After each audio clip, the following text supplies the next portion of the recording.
స్థలముల నివాసులారా యెహోవాను స్తుతించుడి. హల్లెలూయా. ఉన్నత స్థలముల నివాసులారా యెహోవాను స్తుతించుడి. ఆయన సేవకులారా మరియు ఆయన యాజకులారా, ఆయన సేవకులారా మరియు ఆయన యాజకులారా, సితార తంబుర నాదములారా యెహోవాను స్తుతించుడి. హల్లెలూయా. సితార తంబుర నాదములారా యెహోవాను స్తుతించుడి. ఆకాశవాసులారా యెహోవాను స్తుతించుడి. ఉన్నత స్థలముల నివాసులారా యెహోవాను స్తుతించుడి. హల్లెలూయా. ఉన్నత స్థలముల నివాసులారా యెహోవాను స్తుతించుడి. ఆరాధనా నీవే, నా అతిశయము నీవే, నా ఆనందము నీవే, నా ఆరాధనా నీవే. జ్యోతిర్మయుడా నా ప్రాణప్రియుడా స్తుతి మహిమలు నీకే.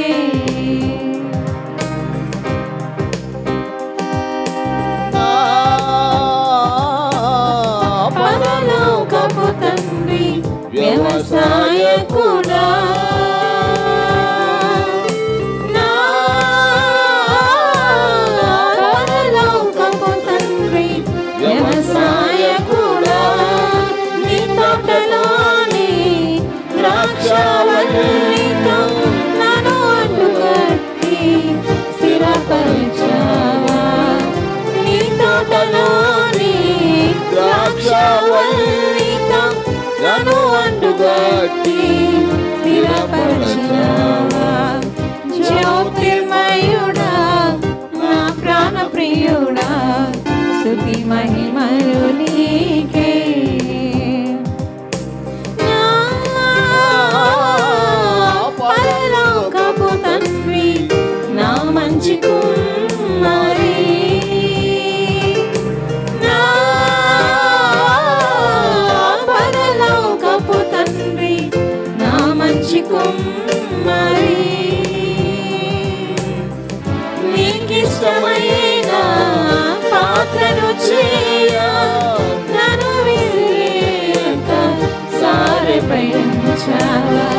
నీకిష్టమైన పాత్రను చేయ నన్ను విసిరేయక సారెపై ఉంచావా. జ్యోతిర్మయుడా నా ప్రాణప్రియుడా స్తుతి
చాలు.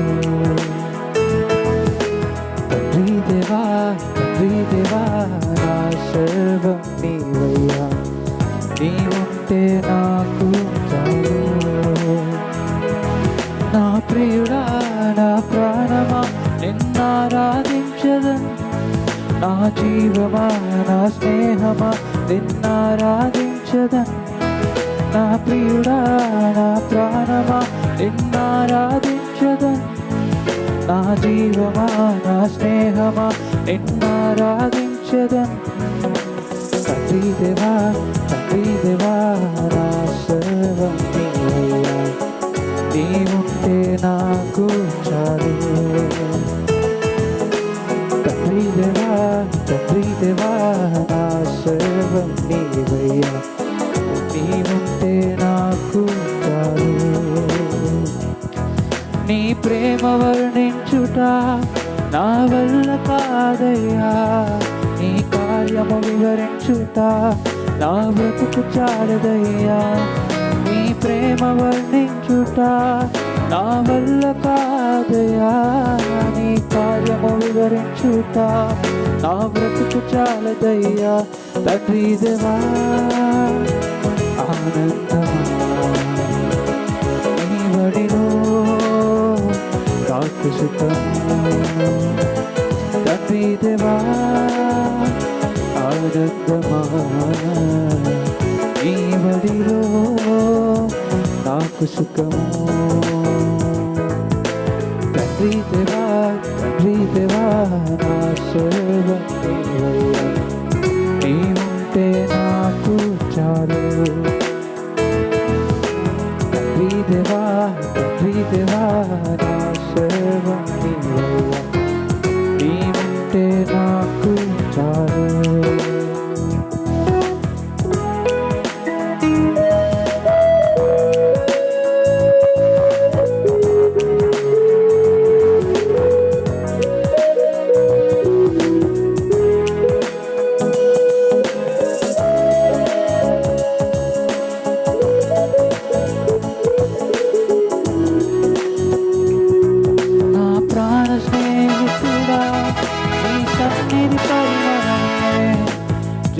తేనె కన్నా నీ ప్రేమ మధురమయ్యా, నా ప్రాణ స్నేహితుడా నీ సన్నిధి పరిమళమే.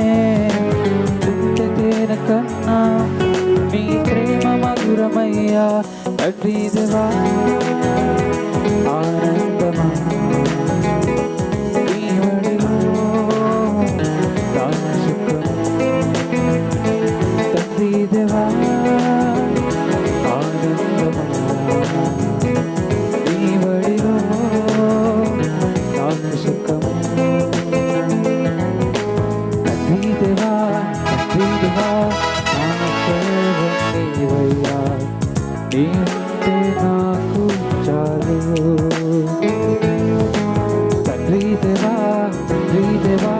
నా సర్వం నీవయ్యా, నీవుంటే నాకు చాలు. నా ప్రియుడా నా ప్రాణమా నిన్నారాధించదన్, నా జీవమా నా స్నేహమా నిన్నారాధించదన్. నా ప్రియుడా నా ప్రాణమా నిన్నారాధించదన్, నా జీవమా నా స్నేహమా నిన్నారాధించదన్. తండ్రి దేవా ఆనందమా నీ బడిలో నాకు సుఖం. తండ్రి దేవా ఆనందమా నీ బడిలో నాకు సుఖము.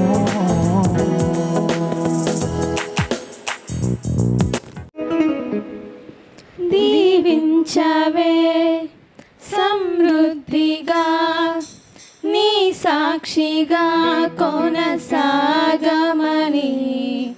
ప్రేమించవే నన్ను ప్రాణంగా, నీ కోసమే నన్ను బ్రతకమని. దారులలో ఎడారులలో సెలయేరులై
కీర్తనలు 102:1 ప్రైజ్ ది లార్డ్. యెహోవా ధర్మశాస్త్రమందు ఆనందించుచు దివారాత్రములు ధ్యానించువాడు ధన్యుడు. కీర్తనలు 1:2 ప్రైజ్ ది లార్డ్.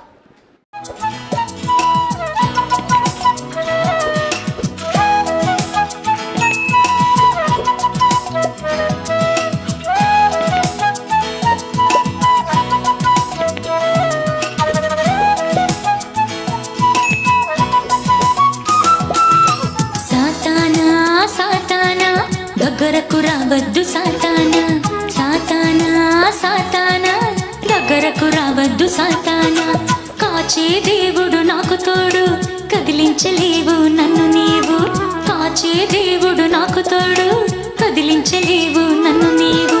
వాక్యము మరచిన క్షణమందు, ప్రార్థన మరచిన క్షణమందు, వాక్యము మరచిన క్షణమందు, ప్రార్థన మరచిన క్షణమందు వాడే ఆ సాతాన్ని పరుగున వచ్చి పట్టుకుంటాడు. వాడే ఆ సాతాన్ని పరుగున వచ్చి పట్టుకుంటాడు. సాతానా సాతానా దగ్గరకు రావద్దు సాతానా, సాతానా సాతానా దగ్గరకు రావద్దు సాతానా. కాచే దేవుడు నాకు తోడు, కదిలించలేవు నన్ను నీవు. కాచే దేవుడు నాకు తోడు, కదిలించలేవు నన్ను నీవు. వాక్యము చదువు తమ్ముడా చెల్లి, ప్రార్థన చెయ్యి తమ్ముడా చెల్లి. వాక్యము చదువు తమ్ముడా చెల్లి, ప్రార్థన చెయ్యి తమ్ముడా చెల్లి. అప్పుడే సాతాను నిన్ను విడిచిపోతాడు, అప్పుడే సాతాను నిన్ను విడిచిపోతాడు. సాతానా సాతానా దగ్గరకు రావద్దు సాతానా, సాతానా సాతానా దగ్గరకు రావద్దు సాతానా. కాచే దేవుడు నాకు తోడు, కదిలించలేవు నన్ను నీవు. కాచే దేవుడు నాకు తోడు, కదిలించలేవు నన్ను నీవు. దేవునికి స్తోత్రం. పాస్టర్కి పాస్టర్ అమ్మకి నా వందనాలు. మా కుటుంబం కోసము ఎంతగానో దేవుడు ఆసక్తి కలిగి మమ్మల్ని కాపాడుతున్నాడు. అదే రీతిగా పాస్టర్ అమ్మ పాస్టర్ కూడా మా కుటుంబం కోసము ఎప్పుడు ప్రార్థన చేస్తారు. మా అన్న కోసం కూడా ఎప్పుడు ప్రార్థన చేస్తుంటారు. అంకులు ఎట్టుండారని అడుగుతూ ఉంటారు. శుక్రవారం రోజు రాత్రి నేను చర్చికి వచ్చాను. వచ్చిన తర్వాత ఆ రోజు మా అన్న గురించి కూడా ప్రార్థన చేశారు. తర్వాత ఇంటికి వెళ్ళిపోయి మా అన్న టిఫిన్ తిని పడుకున్నాడు.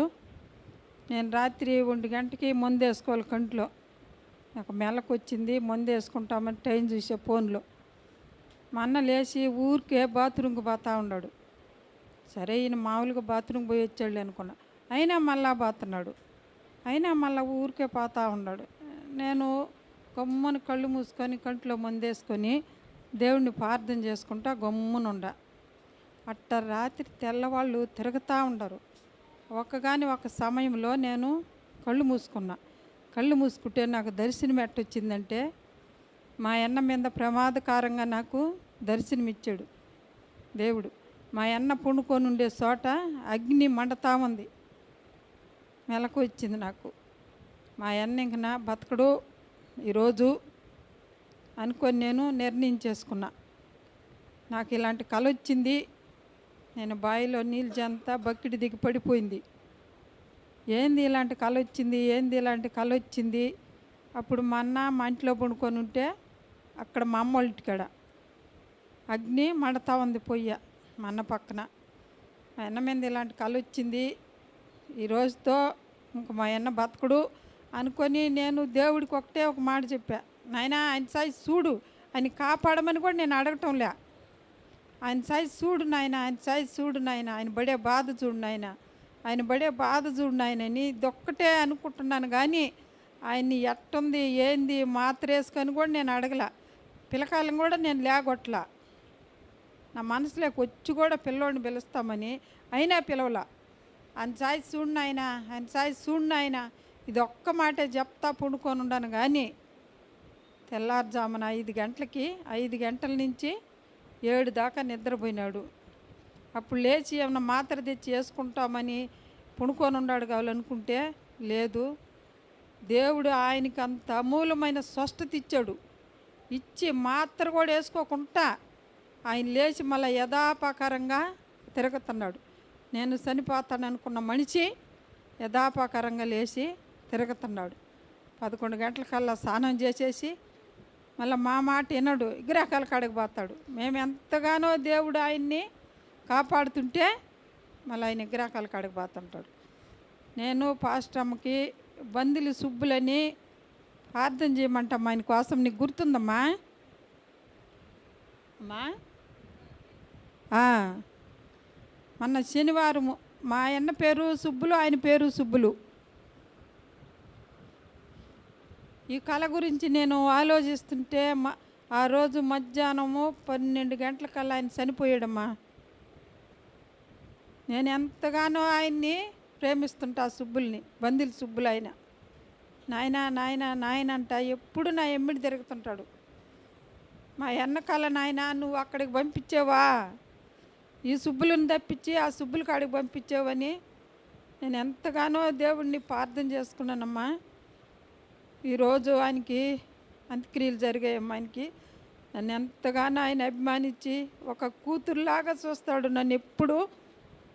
అలాంటి ఆయన ఇక్కడి నుంచి మరణదూత మా గృహంలోకి రాకుండా అక్కడికి పోయి వాలింది. దేవునికి ఎంతగానో మేము రుణపడి ఉండము. నేను బాగా చేయమని కూడా అడగల ఆయనకి ఇరియోషనాలు తగ్గి అని కూడా నేను అడగల. సారి చూడండి ఆయన అంటాడు అంతే.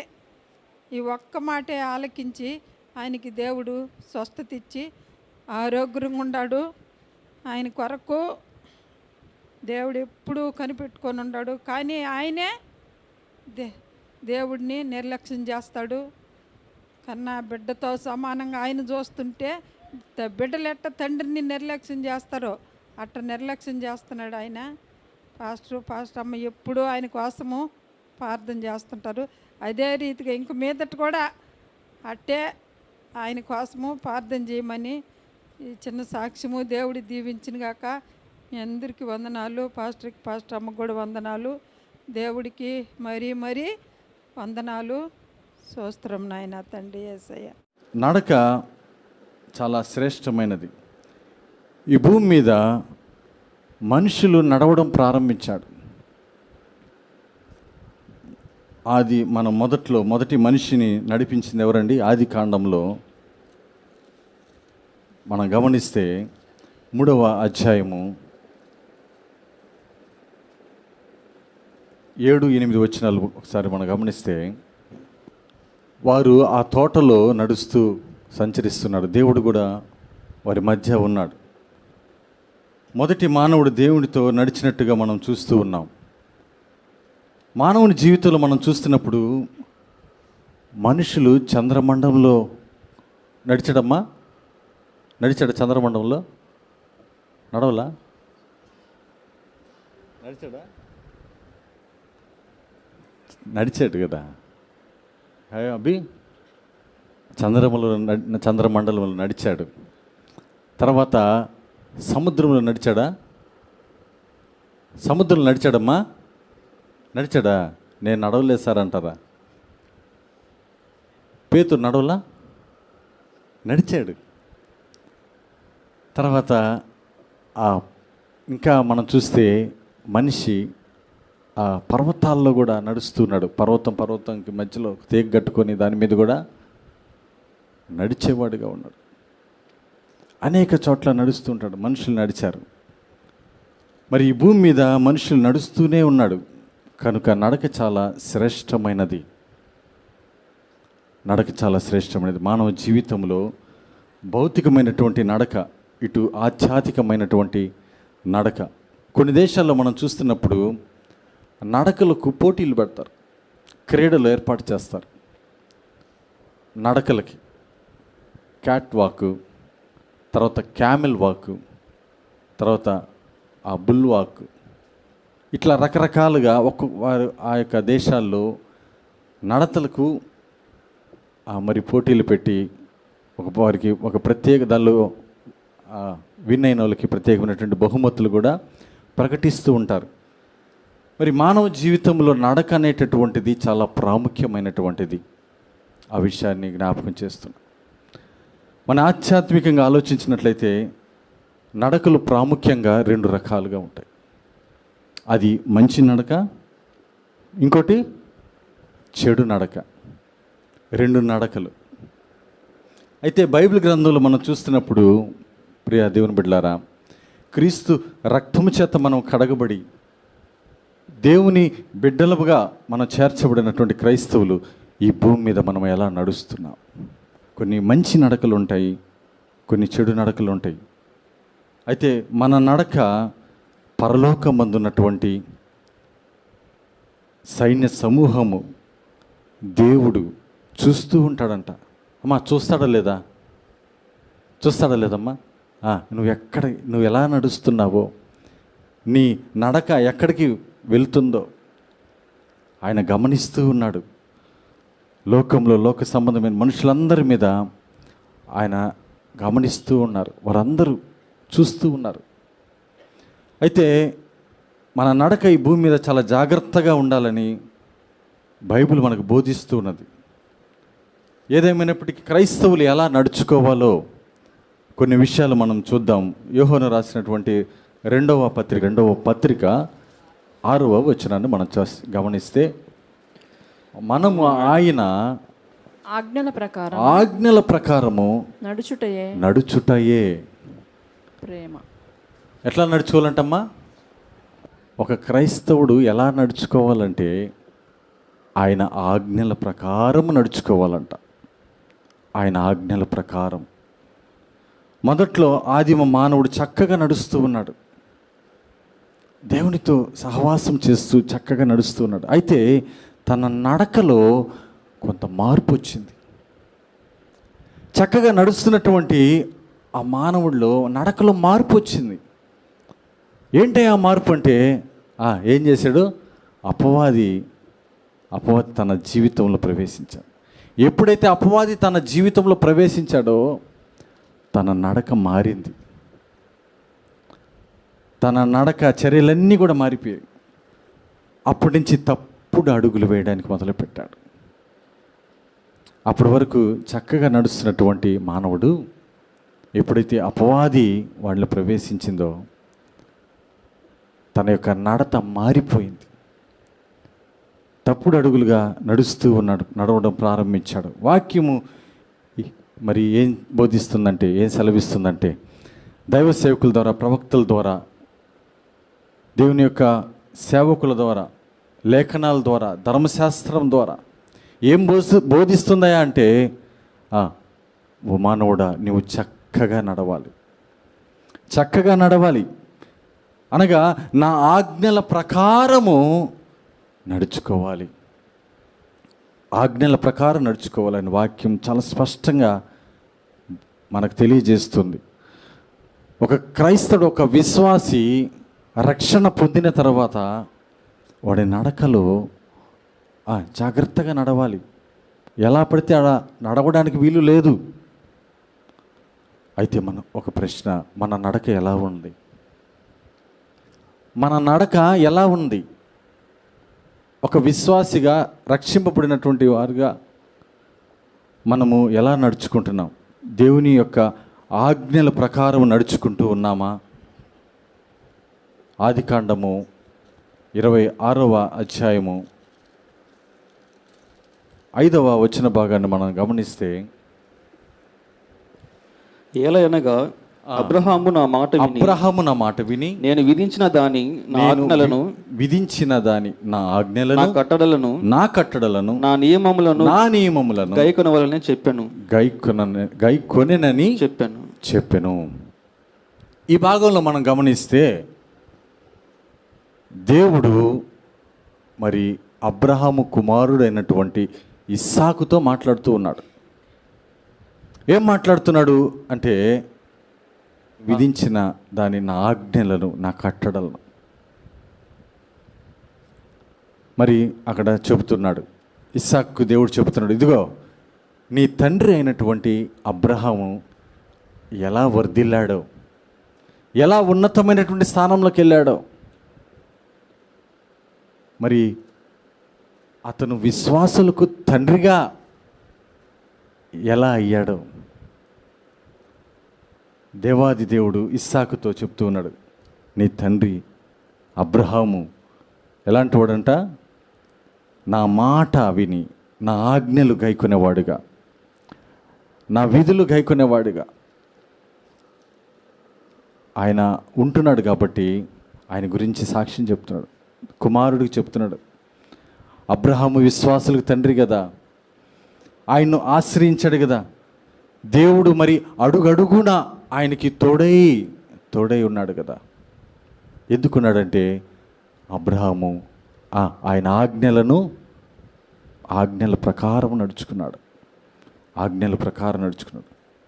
కాబట్టి ఇస్సాకు చెప్తున్నాడు, నీవు కూడా నీ తండ్రి వలె నా ఆజ్ఞలు గైకొంటే నిన్ను కూడా నేను ఆశీర్వదిస్తా అంటున్నాడు. 20వ అధ్యాయము మొదటి 5 వచనాలు మనం చదివినప్పుడు అక్కడ దేవాది దేవుడు చక్కగా మాట్లాడుతూ ఉన్నాడు. ఏ రీతిగా మరి ఆశీర్వదించాడు తండ్రిని ఎలా ఎందుకు ఆశీర్వదించాడంటే ఆయన ఆజ్ఞలు గైకొన్నాడు, ఆజ్ఞల ప్రకారం నడుచుకున్నాడు. మరొక వ్యక్తిని మనం గమనిస్తే యోనా గ్రంథంలో మనం చూస్తే 3వ అధ్యాయంలో అక్కడ దేవుడు మరి యోనాకు చెప్తున్నాడు, నువ్వు నినివే పట్టణానికి వెళ్ళు, ఇదిగో అక్కడ దుర్గతి సంభవిస్తుంది కాబట్టి సువార్త ప్రకటించు, వారేమన్నా మారుతారేమో, వారి బ్రతుకులు మార్చుకుంటారేమో సువార్త ప్రకటించని చెప్పినప్పుడు ఆయన మొదట ఆయన ఆజ్ఞను గైకొనకుండా తన ఆజ్ఞలు మీరాడు. తర్వాత మనకు తెలుసు ఏమయ్యాడు, ఆయన దేవుడు బుద్ధి చెప్పి తుఫాను రప్పించి సముద్రంలో దాన్ని పడవేసి మత్స్యము కడుపులో ఉండిపోయి తర్వాత ఆయన తెలుసుకున్నాడు, తర్వాత బుద్ధి తెచ్చుకున్నాడు, ప్రార్థించాడు, తర్వాత ఆయన ఆజ్ఞలు గైకొన్నాడు, ఆయన శాసనాలు గైకొన్నాడు, ఆ ప్రకారంగా నడుచుకున్నాడు. పశ్చాత్తాపం ప్రార్థన చేయడం ద్వారా ఆ యొక్క పట్టణాన్ని ఆయన ద్వారా ఏం చేశాడు, కనికరించబడ్డారు. వారందరూ రక్షించబడ్డారు. వారు ఉపవాసం ఉన్నారు కదా. యోనా ఒక్కడే దేవుని ఆజ్ఞను గైకొనుట ద్వారా మనం గమనిస్తే అక్కడ మనం చూసినట్టయితే నినివే పట్టణ ప్రజలందరికీ కూడా ఏం కలిగిందంటమ్మా, దేవాది దేవుడు చాలా అద్భుతమైనటువంటి రీతిలో వారిని కాపాడినట్లుగా మనం చూడగలం. కీర్తనల గ్రంథంలో కూడా మనం చూస్తే 119వ కీర్తన 60వ చరణాన్ని మనం గమనిస్తే 119వ కీర్తన 60వ చరణం, నీ ఆజ్ఞలను అనుసరించుటకు జాగు చేయక త్వరపడితిని అంటున్నాడు. ఇక్కడ దావీదు దేవుని ఆజ్ఞను గైకొనే విషయంలో ఆయన ఎక్కడ కూడా వెనుకడుగు వేయాల. దావీదు ఎవరండి? గొర్రెల కాపరి ఏమయ్యాడు? పాలస్తీనా దేశానికి, ఇశ్రాయేల్ దేశానికి ఆయన చక్రవర్తి అయ్యాడు. దేవునికి హృదయానుసారుడయ్యాడు, గొప్ప వీరుడుగా మార్చబడ్డాడు. ఎలా సాధ్యమైందంటే ఆయన బాల్యము నుండి కూడా దేవుని ఆజ్ఞను గైకొన్నాడు. బాల్యము నుండి దేవుని ఆజ్ఞను గైకొన్నాడు. అందుకని ఒక ఉన్నతమైనటువంటి స్థానములో దావీదును మనం చూడగలం. ఆయన దేవునికి హృదయానుసారుడు. వాక్యంలో మనం చూసినప్పుడు అబ్రహాము దేవుని ఆజ్ఞను గైకొన్నాడు, మరి యోనా దేవుని ఆజ్ఞలు గైకొన్నాడు. దావీదు ఆయన కూడా దేవుని ఆజ్ఞలను గైకొన్నాడు. పరిశుద్ధ గ్రంథంలో, పాత నిబంధన గ్రంథంలో, క్రొత్త నిబంధన గ్రంథంలో, నేటి కృపాకాలంలో కూడా మనం దేవుని ఆజ్ఞను పాటించడానికి పరిశుద్ధ గ్రంథంలో ఎన్నో ఉన్నాయి ఆజ్ఞలు, ఎన్నో మనకు దేవుడు ఇచ్చినాడు. ఏ క్రైస్తవుడైతే దేవుని ఆజ్ఞలు గైకొంటాడో, ఎవరైతే దేవుని ఆజ్ఞ ప్రకారం నడుచుకుంటాడో వారిని దేవుడు ఆశీర్వదిస్తాడు. వారిని అనేక రకాలుగా దీవిస్తాడు. ద్వితీయోపదేశకాండంలో మనం ఒక మాటను గమనిస్తే 11వ అధ్యాయము, ద్వితీయోపదేశకాండము 11వ అధ్యాయము 13వ వచ్చిన భాగాన్ని మనం చూస్తే, కాబట్టి మీ పూర్ణ హృదయంతోనూ మీ పూర్ణ ఆత్మతోనూ నీ దేవుడైన యెహోవాను ప్రేమించి ఆయనను సేవింపవలనని నేడు నేను మీకిచ్చు ఆజ్ఞలను మీరు జాగ్రత్తగా వినిన ఎడల మీ దేశమునకు వర్షము అనగా తొలకరి వానను కడవరి వానను దాని కాలమున కురిపించదను. అందువలన నీవు నీ ధాన్యమును నీ ద్రాక్షారసమును నీ నూనెను కూర్చుకొందువు. మరియు నీవు తిని తృప్తి పొందినట్లు నీ పశువుల కొరకు నీ చేల యందు గడ్డి మొలిపించదను. ఇక్కడ మనం గమనిస్తే ఎన్ని బ్లెస్సింగ్స్ చూడండి, ఎన్ని ఆశీర్వాదాలు ఇస్తున్నాడు. వీటన్నిటిని మనం పొందుకోవాలంటే అక్కడ ఏం చెప్తున్నాడు? ఆజ్ఞలు పాటించి ఆజ్ఞల ప్రకారము నడుచుకోవాలి. ఆజ్ఞల ప్రకారం నడుచుకుంటే అక్కడ మనం చదివినటువంటి ఆశీర్వాదాలను, వర్షము సమయానికి వర్షాలు, తొలకరి వాన దాని కాలమున కురిపించదను, ధాన్యమును ద్రాక్షారసమును నూనెను సమకూర్చను. అన్ని విషయాలు మరి నీవు తిని తృప్తి పొందినట్లు ఎన్ని బ్లెస్సింగ్స్ చూడండి. మనకు అన్ని ఆశీర్వాదాలను పొందుకోవాలంటే ఇవన్నీ ఎప్పుడు ఇస్తాడంట? ఎవరైతే నా ఆజ్ఞలు గైకొని వాటి ప్రకారం నడుచుకుంటాడో వారికి ఇవన్నీ అనుగ్రహిస్తానంటున్నాడు, వీటన్నిటిని దయచేస్తానంటున్నాడు. మరి మనము ఆయన ఆజ్ఞలు గైకొనే వారంగా ఉంటున్నామా లేదా?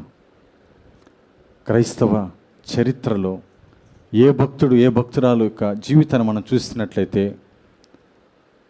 వారిని దేవుడు అట్టడుగు స్థితి నుంచి పైకి లేపాడు. వారిని అనేక విషయాల్లో వారి యొక్క ఔన్నత్యము ఇచ్చాడు, వారికి అధికారం ఇచ్చాడు, ఆధిపత్యాన్ని ఇచ్చాడు, శాంతి సమాధానం చేత వారిని తృప్తిపరిచాడు, ఆశీర్వాదాలు నింపాడు, వారిని సస్యశ్యామలముగా సమృద్ధిగా చేశాడు. ఎందుకంటే వారు దేవుడు తమకు ఇచ్చినటువంటి ఆజ్ఞల ప్రకారము నడుచుకున్నారు. ఆజ్ఞల ప్రకారం నడుచుకున్నారు. ప్రియా దేవుని సంగమా, ఈనాడు నువ్వు దేవుని ఆజ్ఞను గైకుంటున్నావా? దావీదు అంటున్నాడు, అయ్యా నీ ఆజ్ఞలు నా ప్రాణమంతా ప్రియమైనవి, ప్రియమైనవి అంటున్నాడు. నా ప్రాణమంతా ప్రియమైనవి నీ ఆజ్ఞలు. నీ ఆజ్ఞ కాదని నేను ఎప్పుడు కూడా వెనక్కి పోలేదంటున్నాడు.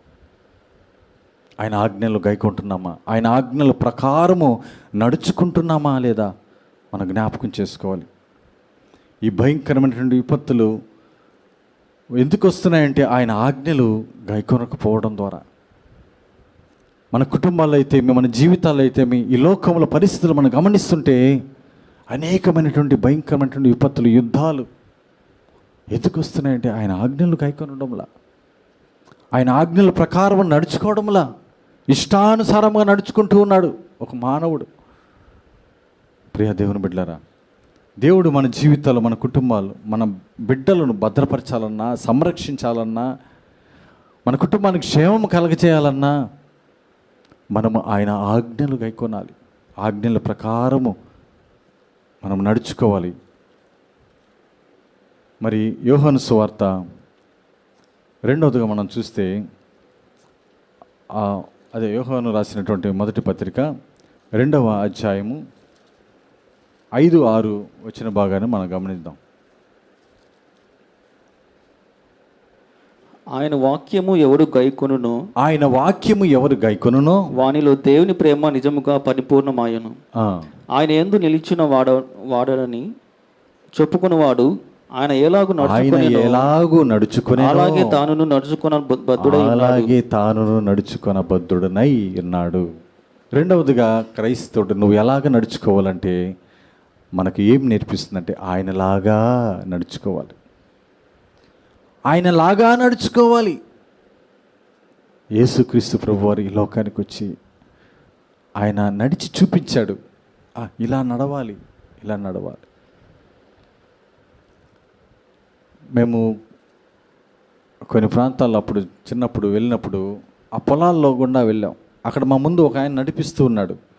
ఆయన చెప్తున్నాడు, నేను వేసిన అడుగుల్లోనే అడుగేయండి, ఎందుకంటే జారుతారు, ఆ గుంటలు ఉంటాయి అని చెప్పినప్పుడు ఆయన వేసిన అడుగుల్లోనే నడుచుకుంటూ వెళ్ళాం ఒక ప్రాంతానికి వెళ్ళాల్సి వస్తే. కొన్ని అడుగులు మనము నడవాల్సి వస్తుంది. ఈ లోకంలో యేసుక్రీస్తు ప్రభువారు కొన్ని అడుగులు నడిచి చూపించాడు. మనము అలా నడవాలనేది ప్రభువు కోరుతూ ఉన్నాడు. మనం ఎలా నడుస్తున్నాం? ఆయన కొన్ని నడిచి మనకు మాదిరి చూపిస్తున్నాడు. ఆయన పరలోకంలో ఉండి మీరు నడవండి,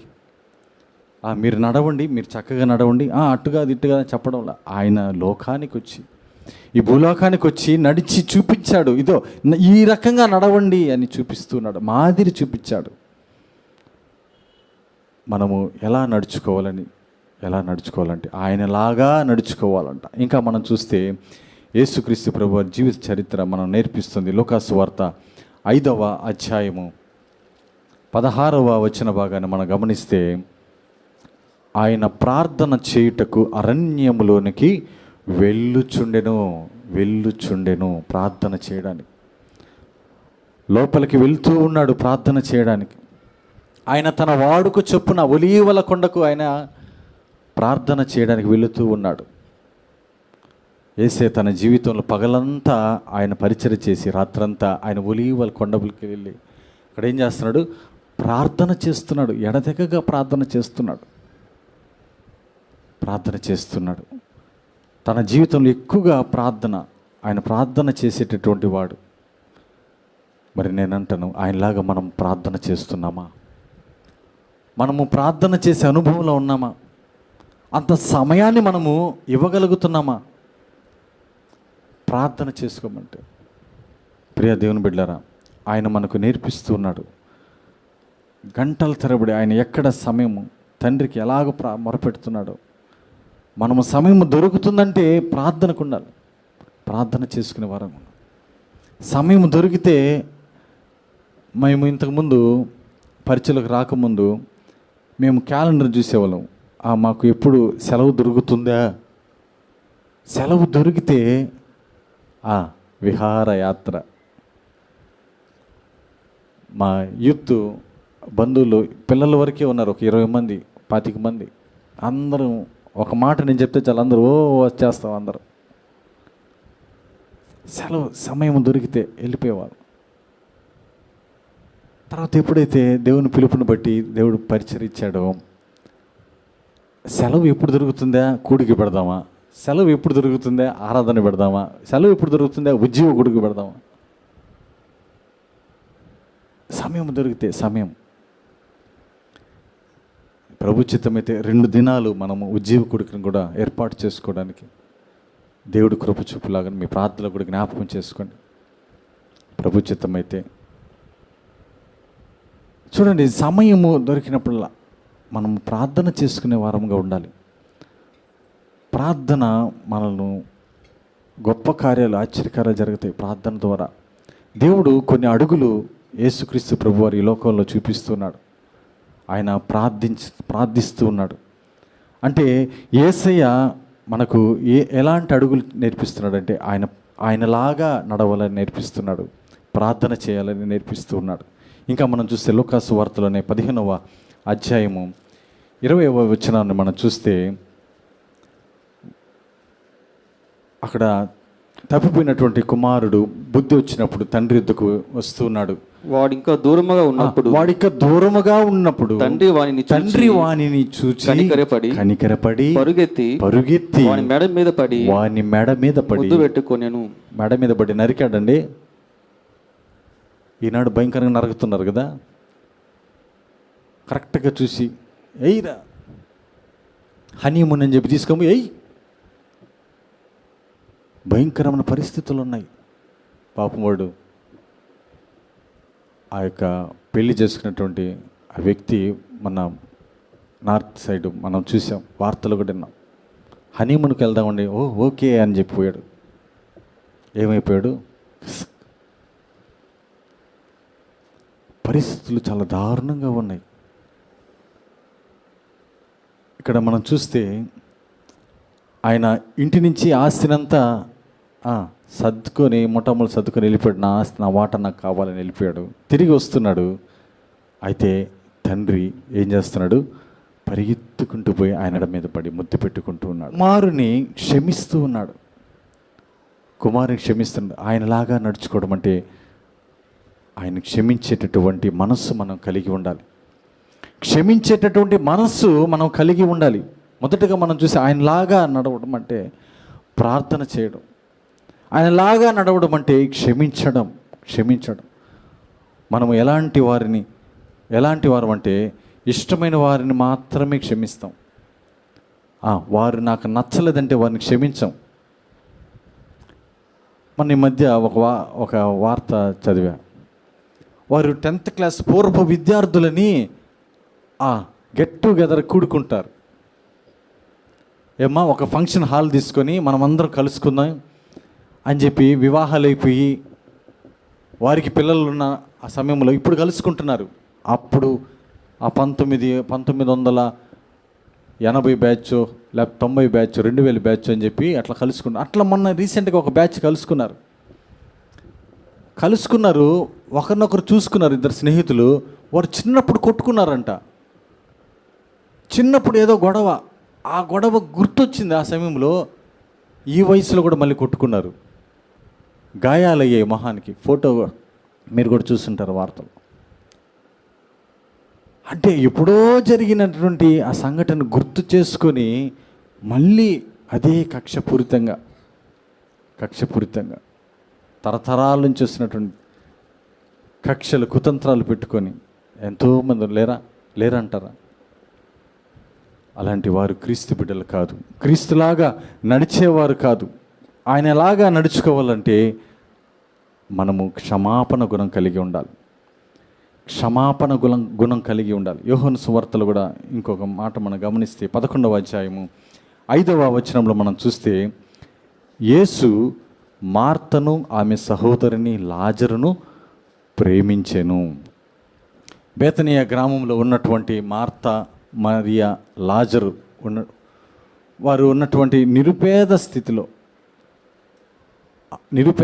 ఉన్నటువంటి ఆ కుటుంబాన్ని యేసయ్య ఆయన మాటల్లో కాదు క్రియాపూర్వకంగా ప్రేమించాడంట. ఆ కుటుంబానికి యేసయ్య ఎంతో ప్రయోజనకారకుడయ్యాడు. మనందరికీ తెలుసు. ఆయనలాగా నడుచుకోవడం అంటే ఆయన ఎక్కువ సమయం ప్రార్థన చేసేవాడు, క్షమించేవాడు, ఇంకా మనం చూస్తే ప్రేమించేటటువంటి వాడు. ఇలా చెప్పుకుంటూ పోతే ఆయనలో ఎన్నో శ్రేష్టమైనటువంటి లక్షణాలు ఎన్నో ఉన్నాయి. అవన్నీ ఆయన పరలోకం నుండి మాటలతో చెప్పలా, ఆయన ఈ లోకానికి వచ్చి క్రియాపూర్వకంగా మనకు కనపరిచి మనల్ని నడుచుకోమని చెప్పాడు. ఆయన ఎక్కడో పరలోకం నుండి చెప్పలా, ఆయన ఇక్కడికి వచ్చి ఈ భూలోకానికి వచ్చి మనకు అడుగులు వేసి నేర్పించాడు ఎలా నడవాలో. మనం నిజంగా ఆయనలాగా నడుచుకుంటున్నామా? ఈరోజు క్రైస్తవుల నడక చూస్తే చాలా వ్యతిరేకంగా ఉంటుంది. పరలోక సైన్య సమూహము నీ నడకను చూస్తూ ఉన్నారు. ఈ బిడ్డ నీ పేరు పెట్టుకున్నాడే, ఈ బిడ్డ నీ పేరు పెట్టుకున్నదే, మరి వారి నడకేంటి అలా ఉంది? వారేంటి అంత నీచంగా నడుస్తున్నారు? వారి బ్రతుకేంది అంత దుర్భరంగా ఉంది? ప్రియ దేవుని బిడ్డలారా, అందరూ గమనిస్తూ ఉన్నారు. మనము ఎలా నడుచుకోవాలి, ఎలా నడుచుకుంటున్నాం? ఈ లోకంలో క్రైస్తవుల బిడ్డగా దేవుని మందిరానికి వస్తూ ఉన్నారు. బాప్తిస్మం తీసుకున్న బిడ్డలు ఉన్నారు. ప్రభు బలలో ఆయన శరీరము ఆయన రక్తములో పాలుపంపులు పొందే బిడ్డలు ఉన్నారు. కానీ ఎలా నడుస్తున్నారు? మన నడకను ఆయన చూస్తూ ఉన్నాడు, ఆయన పరిశీలిస్తున్నాడు. మన నడక జాగ్రత్తగా నడవాలి. మొదటిగా ఎలా నడుచుకోవాలమ్మా?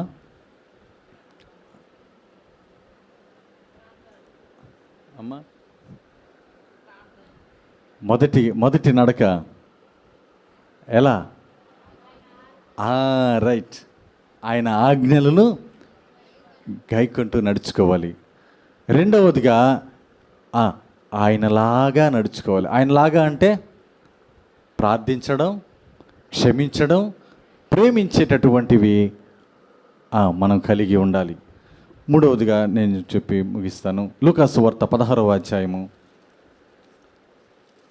లూకాసు వార్త 16వ అధ్యాయం 8వ వచనం మనం గమనిస్తే, అన్యాయస్తుడైన ఆ గృహ నిర్వాహకుడు నడుచుకునేనని యుక్తిగా నడుచుకోనవలెను. మూడవదిగా గమనించండి, ఎట్లా నడుచుకోవాలమ్మా? యుక్తిగా నడుచుకోవాలి. ఇది కుయుక్తి అనేటటువంటిది దేనికి సంబంధించింది అమ్మా? దేనికి సంబంధించింది? కుయుక్తి అనేది అపవాదికి సంబంధించింది. యుక్తి అనేది దేవునికి సంబంధించినది. యుక్తి అనే మాటకు కొన్ని తర్జుమాలో జ్ఞానముతో నడుచుకోవడం. యుక్తి అంటే జ్ఞానముతో నడుచుకోవడం. ఇంకొక తర్జుమాలో దాన్ని రాస్తున్నారు, తన తప్పు తాను తెలుసుకొని సరి చేసుకోవడం అని కూడా వ్రాయబడింది. ఇక్కడ మనం చూస్తే యజమానుడు ఉన్నాడు, ఆయన కింద గుమస్తా ఉన్నాడు. గుమస్తా ఉన్నాడు. గుమస్తా ఆయన పని ఏంది? లెక్కలు చూసుకోవడం, ట్రాన్సాక్షన్, డబ్బులు, ఆ ఖజానా సంబంధించినటువంటి. ఆయన మరి అక్కడ కొన్ని పొరపాట్లు చేశాడు. కొన్ని పొరపాట్లు చేసినప్పుడు అక్కడ ఉన్నటువంటి ఆ పనులు వారందరూ ఆ యజమానుడికి ఆ యొక్క విషయాన్ని చెప్పారు. యజమానుడా, మరి ఈ గుమస్తా అనేకమైనటువంటి పొరపాట్లు చేస్తున్నాడు, రాంగ్ ఎంట్రీస్ చేస్తున్నాడు, ఆయన అన్యాయంగా మరి డబ్బులు దోచుకుంటూ ఉన్నాడు అని చెప్పినప్పుడు మరి యజమానుడు పిలిపిస్తూ ఉన్నాడు. 16వ అధ్యాయం మొదటి నుంచి మనం గమనిస్తే, ఒక ధనవంతుని వద్ద ఒక గృహ నిర్వాహకుడు ఉండెను. వాడు అతని ఆస్తిని పాడు చేయుచున్నాడని అతని వద్ద వాని మీద నేరం మోపబడగా అతడు వాడిని పిలిపించి, నిన్ను గూర్చి నేను వినుచున్న ఈ మాట ఏమిటి?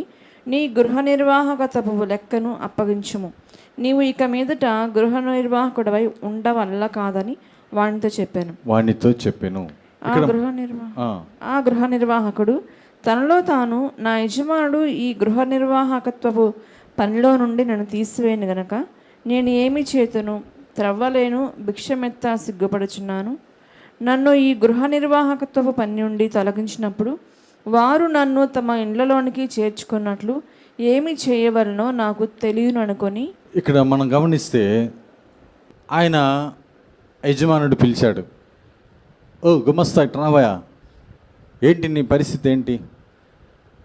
నీకు నేను నమ్మకంగా ఈ బిజినెస్ చూసుకోమని ఇస్తే, నీకు బాధ్యతలు అప్పచెప్తే నువ్వేంటి ఇలాంటి పనులు చేస్తున్నావు అని చెప్పి ఆయన తిడుతూ ఉన్నాడు.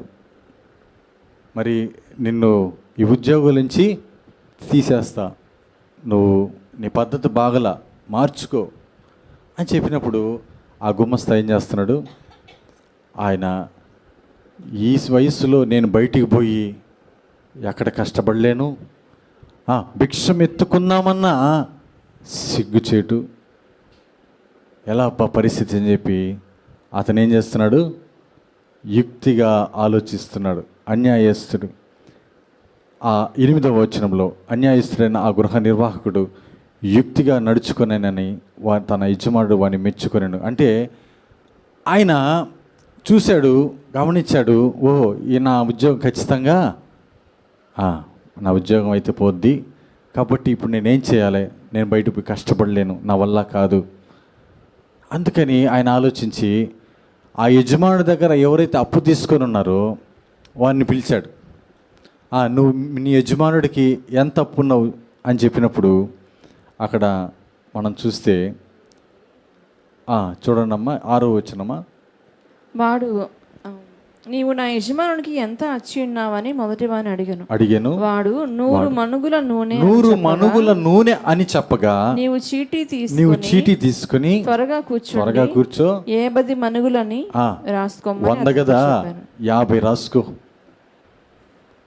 రాసుకో అన్నాడు. తర్వాత వాడు నీవు ఎంత అచ్చి ఉన్నావని మరి ఇంకొకరిని అడుగుతున్నాడు, నువ్వెంత అప్పు ఉన్నావు, ఏది సంగతి? వాడు 100 తూముల గోధుమలని చెప్పి 100 తూముల 100 అని చెప్పాడు. నీవు నీ చీటీ తీసుకొని 80 తూములని రాసుకో. 80 రాసుకో, 100 కాదు 80 రాసుకో. అంటే ఈ యొక్క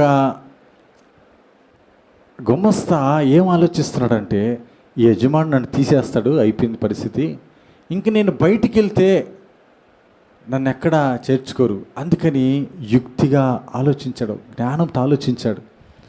ఎవరైతే యజమానుడికి అప్పు ఉన్నారో వారితో చెప్తున్నాడు, నువ్వు 100 కేజీలు ఇవ్వాలి కదా, నువ్వు 50. నువ్వెంత ఇవ్వాలా? 100 కేజీలు గోధుమలు ఇవ్వాలి కదా, నువ్వు 80. అంటే 20 డిస్కౌంట్, ఇంకోరికి 50 డిస్కౌంట్. ఎందుకంటే ఇది తీసేసాడు అనుకో, ఇతను 50 ఇవ్వాలా 80 ఇవ్వాలని రాపించుకున్నాడు కదా, తర్వాత వారి దగ్గరికి వెళ్ళి ఇతను స్థిరపడాలని, అంటే హెల్ప్ చేసినట్టు కదా. అంటే జ్ఞానముతో ఈయన ఏం చేస్తున్నాడు? యుక్తిగా నడుచుకుంటున్నాడు. ఆ విషయాన్ని యజమానుడు గ్రహించాడు. యజమానుడు గ్రహించి 8వ వచనంలో, అన్యాయస్తుడైనటువంటి ఆ గృహ నిర్వాహకుడు యుక్తిగా నడుచుకునేనని వాని యజమానుడు వాని మెచ్చుకొనేను. చూశారండి, మరి ఏం చేస్తున్నాడు? అతను చేసినటువంటి ఆయన జ్ఞానాన్ని బట్టి, ఆయన యుక్తిగా నడుచుకోవడం బట్టి చూసి ఆయన మెచ్చుకున్నాడంట. ప్రియా దేవుని బిడ్డలారా, మనం కూడా గమనిస్తే యుక్తిగా నడుచుకోవడం అంటే తాను ఏ తప్పు చేశాడో, ఏ పొరపాటు అయితే చేశాడో తర్వాత దాన్ని జ్ఞానముతో యుక్తిగా నడుచుకుంటూ ఉన్నాడు. ఇక్కడ నా యజమాని నన్ను ఉద్యోగం నుంచి తీసేస్తాడు, అయితే నేను వారికి డిస్కౌంట్ ఇచ్చాను కదా, వారికి నా మీద కొంచెం కనికరం పుడుతుంది, నన్ను హక్కుని చేర్చుకుంటా, నేను బయటికి వెళ్ళిపోయినా వారు నన్ను ఆదుకుంటారు, అట్లా ఆలోచిస్తున్నాడు యుక్తిగా. ప్రియ దేవుని బిడ్డలారా, మనము దేవునిలో నడుచుకోవడం అంటే మొదటిగా ఆయన ఆజ్ఞల ప్రకారం నడుచుకోవాలి. రెండవదిగా యేసుక్రీస్తు ప్రభువులు ఎలా నడుచుకున్నాడో ఆయన ప్రార్థించడం ద్వారా, క్షమించడం ద్వారా, ఇంకా మూడవదిగా ప్రేమించేటటువంటిది చేయడం ద్వారా ఆయనలాగా నడుచుకోవాలి. మూడవదిగా ఎలా నడుచుకోవాలంటే యుక్తిగా నడుచుకోవాలి. ప్రియ, కళ్ళు మూసుకుందాం, ప్రార్థన చేసుకుందాం.